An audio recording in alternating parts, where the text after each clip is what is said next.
to take care of their fellow soldiers. I want to start off by saying we're standing at the brigade headquarters of the unit that had the shooting yesterday.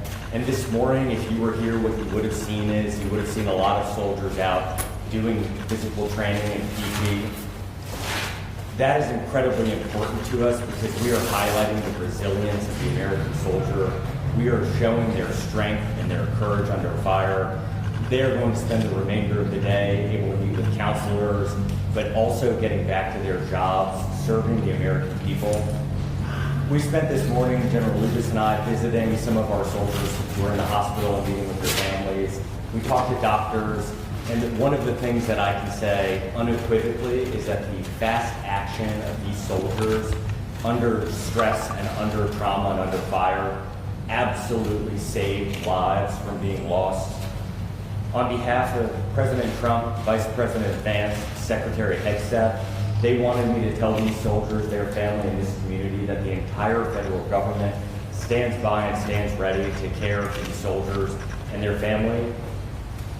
One of the more important things we were able to do this morning, though, is to recognize the heroism of these 6 soldiers. One of the soldiers tackled the person, so just think about this. They were unarmed and ran at and tackled an armed person who they knew was actively shooting their buddies, their colleagues, their fellow soldiers. Another soldier jumped on top of the person to subdue them until federal law enforcement was able to arrive. The other soldiers immediately, using their training that they had developed over years and years, started to take care of mass casualties. The hospital they took them to in March had just run a mass casualty exercise. For a moment just like this, the Army does not want these moments to happen, but it stands ready when necessary to act and care for those when it does. The Army this year is 250 years old.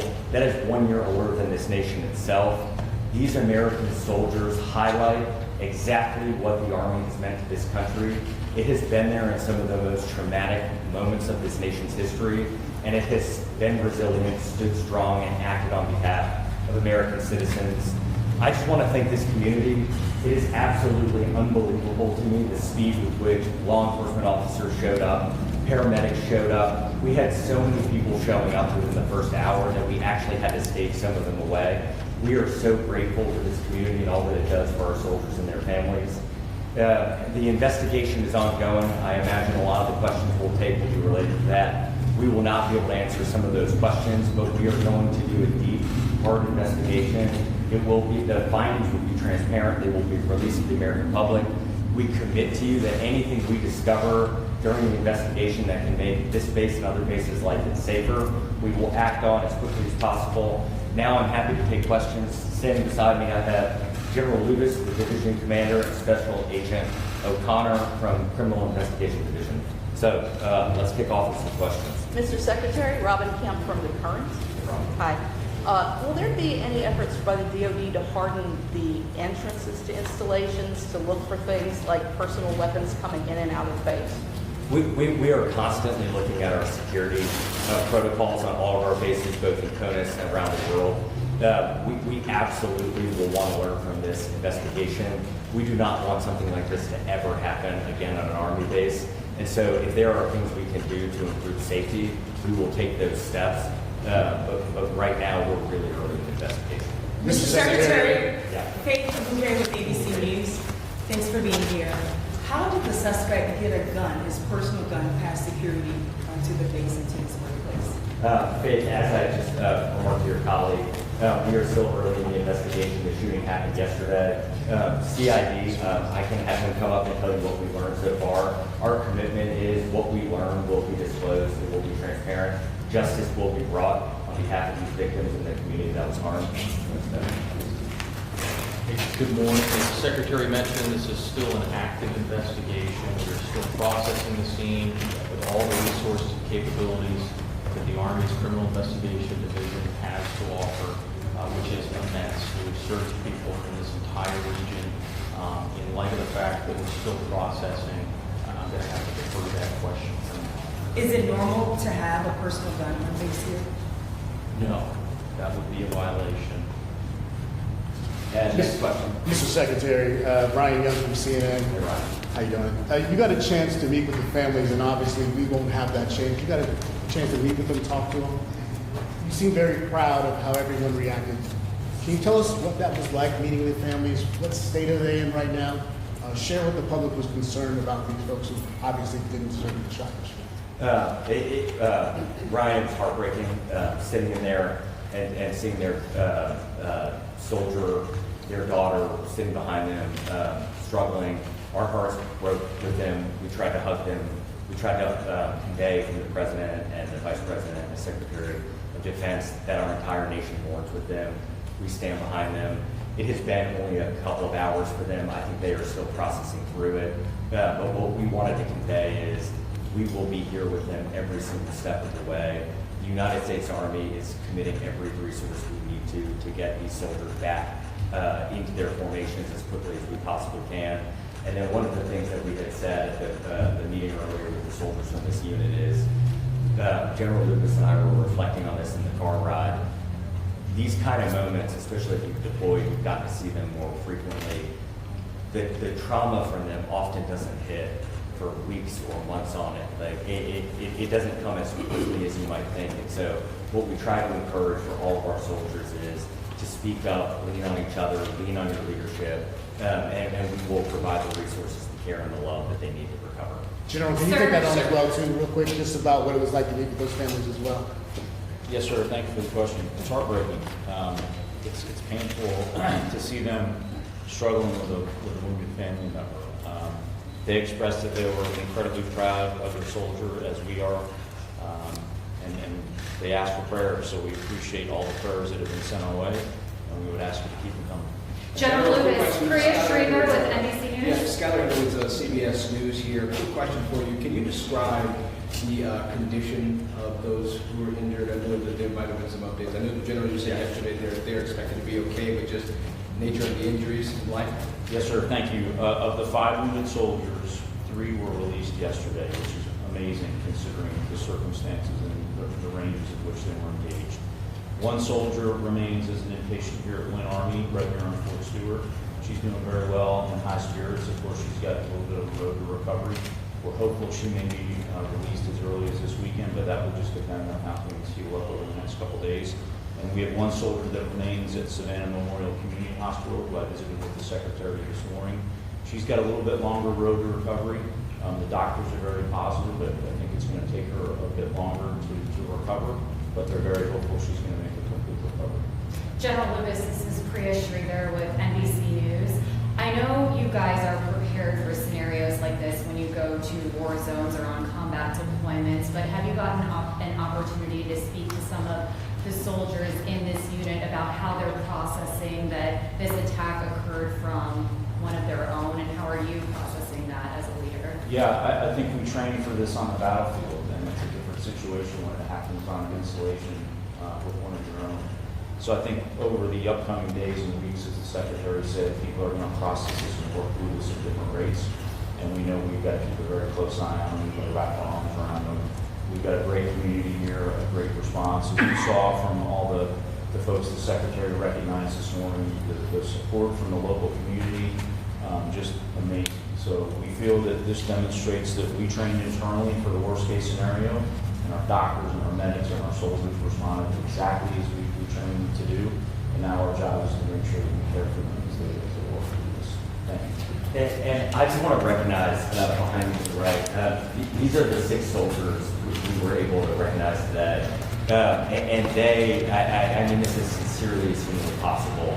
I and the administration of President Trump could not be more proud of them. They are everything that is good about this nation. They are the best among us in our country. They are the best among us in the Army. They acted in a way that I think all of us hoped we would under fire, but they did. And so we are just so incredibly proud of them. We are so grateful for them. And one of the things we told them and their colleagues is that we will stand with them as long as we need to get them back where they need to be. Responding to the 18, can you all give us a sense going forward what's going to happen next as far as the criminal justice process goes? Has the suspect been actually charged yet? And if so, what charges is he facing? The military system works a little different. It does. Suspect is currently in custody, and we are working through the military uniform code of military justice process at this time. Is he going to be transferred to a military detention facility? That is likely. Do you know when or which one? You also talked about processing the scene. Can you tell us what's going on today with processing the scene? I imagine you're going to showcase things, pictures. Can you just describe that for all of us? Certainly a tragic scene where our soldiers train, but the process of a scene would normally encompass digital evidence, forensic evidence, trace evidence, all of those things which our team is currently doing. And was this captured on video since it was inside the facility? I can't comment on that at this moment. Just a point of clarification from yesterday, we were told you, chain of command was not aware of the arrest for the DUI off base. Can you explain if you had been aware of what the procedure would have been? Would he have been disciplined? Would he have been taken out? Because we were one day into the investigation, we can't reveal those types of things. I think what we try not to do is speculate or do hypotheticals. And so each soldier, each instance, we take very seriously. Something like a DUI or another issue that could occur in the community, that impacts how we treat that soldier in our formations. We want holistically powerful and controlled and competent soldiers. And so we are constantly reflecting on our mechanisms, procedures as an Army, so that we're able to capture that information and hold soldiers accountable. Are they usually disciplined after an arrest? It varies based off the case. Any other questions? We got time maybe for one more question. Yeah. Jim Kovac from the Atlanta Journal-Constitution. General, could you speak at all, just to give some insight at all on the acts of bravery that you've heard about in this episode? Yeah, sure. I think, as the Secretary mentioned, we have 6 incredible soldiers behind us, but this is just representative of the larger formation. Once the shooter was identified and the threat was identified, we had soldiers that immediately raced, tackled that soldier, wrestled the gun away, subdued him. A second non-commissioned officer jumped on top and further restrained him until the police could arrive. And then simultaneously, no one hesitated. Most of these soldiers behind me and others in the crowd immediately started applying first aid and most importantly stopped the bleeding. And when we spoke to the surgeons in the hospital, it was clear that the actions they took, primarily stopping that bleeding before they were loaded up in ambulances and quickly evacuated to Army Medical, certainly saved their lives. Are they back to work today? I'm sorry. Are they back to work or are they taking some time off? Well, today is a day that we focused on bringing the brigade and the unit together so they could support one another, so we could, of course, get right back at it, but it's also a day where we're going to focus on ensuring that they're getting the support that they need. General Lucas, can you give us a general sense of how long this all happened from that first shot fired to when your brave soldiers were able to tackle the gunman? I can. It was an incredibly fast response, and I do attribute this to the training that this installation has done and the teams here have done. So at approximately 10:56, the incident was reported, and that went out over sort of an all-calls net. That triggered a lot of responses. That triggered our installation, emergency medical services, our police, our fire, our emergency medical services to respond. But it's also monitored by the local community, and then we requested assistance. At 11:04, we locked down, initial lockdown of the installation. So that was pretty quick. That wasn't me. That was the director of DES and the garrison commanders that immediately made that right call and that decision. At about 11:09, emergency personnel were dispatched to treat the wounded.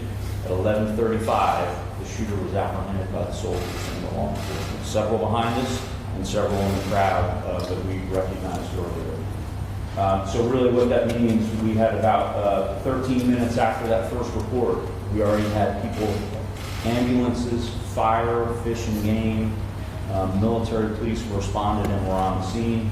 And then we had local support from the amazing community here. We had the first SWAT team arrive from off post within 20 minutes on site, which is truly incredible. So we're incredibly grateful for the support from the community. I'm incredible for our leadership that trained our soldiers to react this way. And then as the Secretary said, we're incredibly proud of the soldiers themselves. Unfortunately, that is all the time that we have. Thank you guys for coming. We are going to stand by. I think we have some time that we can talk to the soldiers, but unfortunately that's the time that we'll have with the secretary and with Gerald. Thank you for coming. Thank you. We're grateful for it. Thank you. Thank you.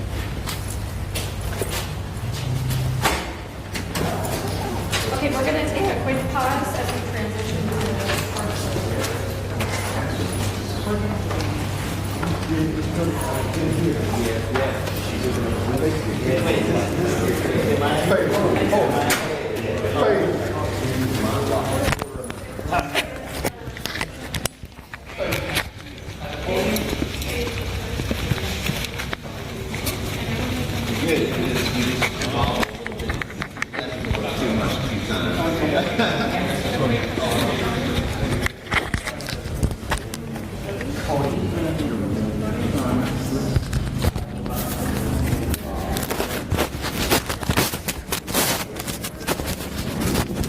Hey, soldiers are coming up to the podium. Stick that up there. Okay.